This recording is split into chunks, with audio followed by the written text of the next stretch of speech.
Right. Ni Abang Mat. Juara ni, bakal juara.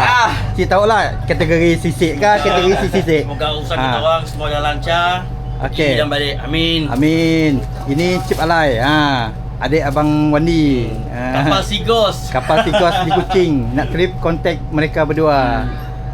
Okey, ini bilik karaoke guys. Bilik karaoke. Siapa nak karaoke, dipersilakan. Set karaoke. Cantik kapal ni guys. Dah set karaoke. Kita ada chiller.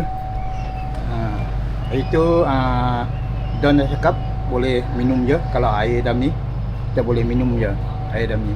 Kalau habis, kalau nak minum. Okay, kita nak pergi ke kabin bawah.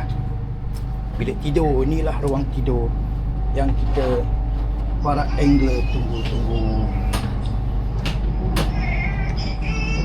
Dah ruang tidur kita.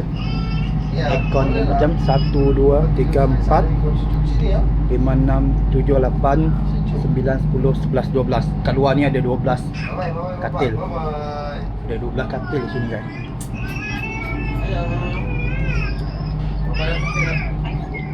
Ini master room.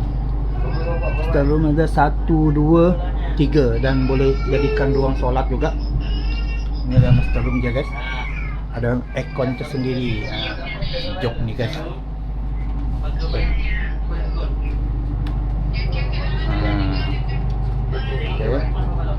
Saya tidur kat sini sebab aircon kuat.